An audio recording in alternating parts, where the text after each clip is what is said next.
Universal News TV, votre chaîne d'information la plus crédible. Pour Nabil Lobé, la loi n'a rien à voir avec les diplômes universitaires, encore moins avec sa profession. La loi camerounaise est suffisamment claire, compréhensible et accessible à tout le monde. On n'a vraiment pas besoin de diplôme universitaire pour comprendre que les décisions rendues par la Cour suprême ou alors par le Conseil constitutionnel ne sont susceptibles d'aucun recours. Écoutons maintenant Nabil Lobé. Écoutons. Des autres partis de l'opposition vis-à-vis du MRC, il y a également la question du vivre ensemble d'ailleurs qui se pose. Il y a évoqué, effleuré un pan, un débat qui est présent désormais entre du moins dans la société et qui revient assez souvent et qui interroge l'attitude de chaque parti, y compris donc du MRC. Dans ce jeu-là, vous dites le MRC joue franc jeu sur la question de vivre ensemble avec Nabil Lobé. Je voudrais dire aux Camerounais qui nous écoutent, et en particulier au peuple du changement, dont je suis fier d'avoir donné le nom, et que tout le monde utilise maintenant en galvaudant d'ailleurs le concept, que ni la Constitution, ni les lois ne sont écrites pour les intellectuels. Il ne faut pas que les gens qui croient que parce qu'ils sont allés, ils ont fait quelques études universitaires, c'est eux qui connaissent la loi. La loi n'a rien à voir avec les diplômes et vos professions. La loi est écrite pour les citoyens. Un point, un trait. Des plus grands aux plus petits. C'est d'ailleurs pourquoi ceux qui écrivent les lois les écrivent toujours avec les formulations les plus accessibles par tout le monde.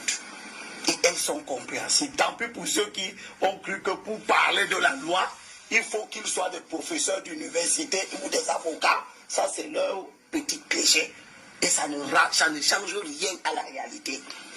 La première réalité, c'est qu'après avoir entendu Maître Diouf dans toutes ses acrobaties, il a fini par dire que les décisions du Conseil constitutionnel ne sont susceptibles d'aucun recours et qu'il accepte ça. Ça veut dire qu'elles sont revêtues de la décision de la chose jugée. Il ne faut pas être licencié en droit ou maîtrisant ou ceci pour savoir ça. Deuxième chose, je vais lui lire la disposition de l'article 195 qui concerne le contentieux électoral pour les élections municipales. L'article dit que les conseillers municipaux dont l'élection est contestée, donc vous voyez, on peut toujours contester l'élection, mais on ne conteste pas la décision, reste en fonction jusqu'à l'intervention d'une décision ayant acquis l'autorité de la chose jugée. Qui rend cette décision-ci? Non. Dans le cas des élections législatives, dans le cas des élections des conseillers municipaux, c'est l'Assemblée plénière de la Cour suprême. Quand elle a rendu la décision, il n'y a pas de recours.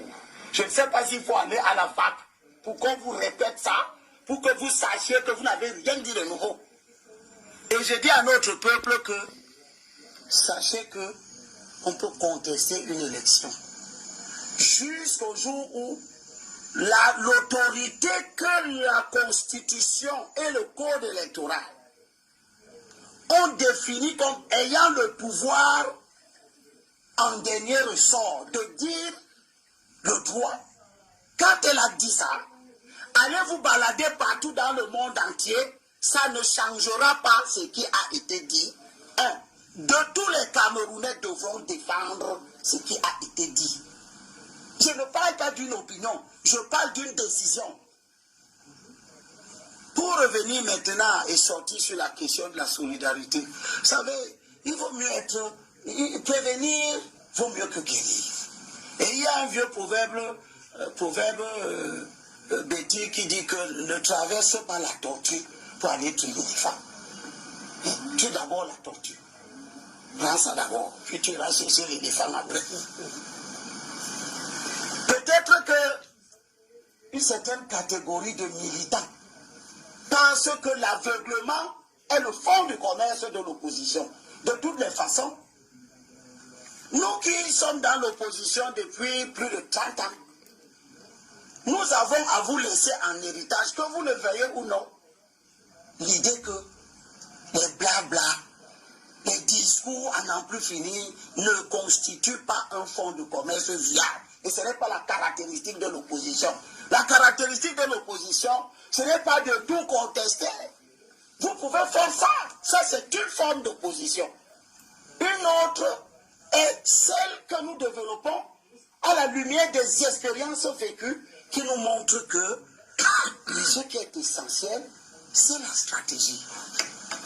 Et nous avons dit, tout le monde a dit à tous ceux qui voulaient aller à l'élection présidentielle, avant que les candidatures ne soient constituées, que mettez-vous ensemble.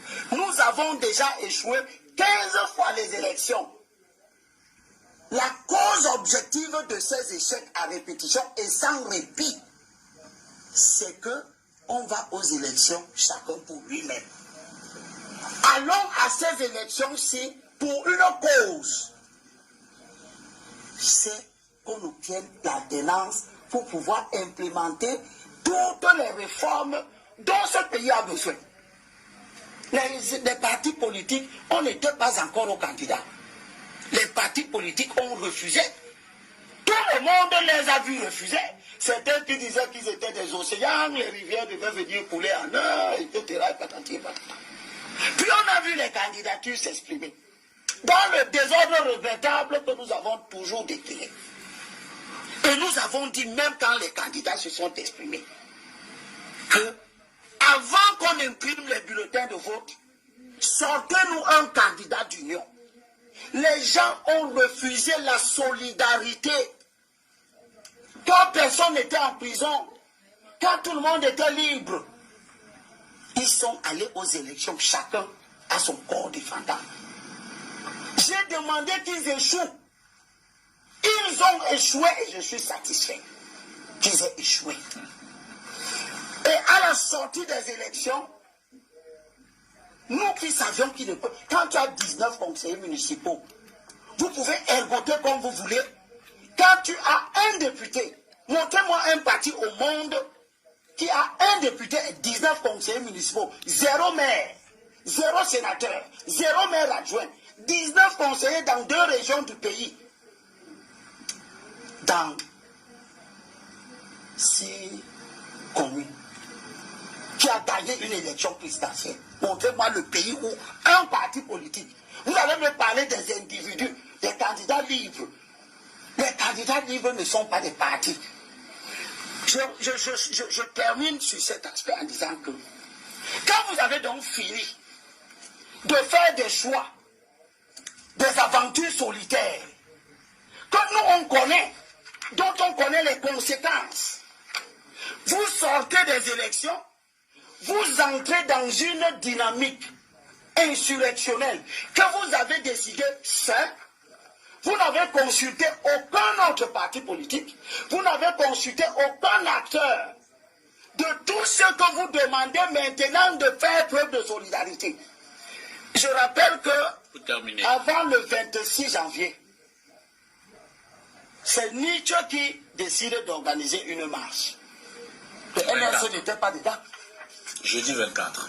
Le MRC n'a jamais dit que oui, Nietzsche organise une marche, nous y allons.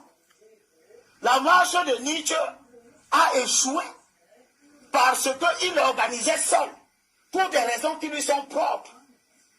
Et 3 jours après, le MRC qui a refusé de soutenir la marche de Nietzsche organise sa marche. C'est normal, trivial et logique que Nietzsche aussi n'aille pas. Et il n'y est pas allé.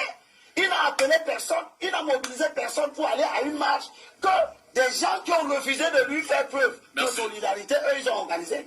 Maintenant, vous décidez d'organiser vos aventures solitaires.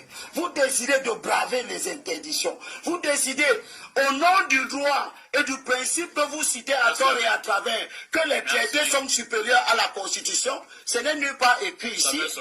S'il te plaît, laisse que je termine doucement. Vous citez des traités, eh bien, allez donc faire recours à ces traités, on verra la suite. Mais aucun traité international n'a changé nulle part dans le monde une décision d'un conseil constitutionnel.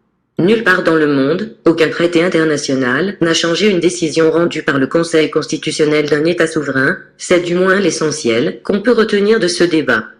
Ici, Christine Muriel, pour Universal News TV.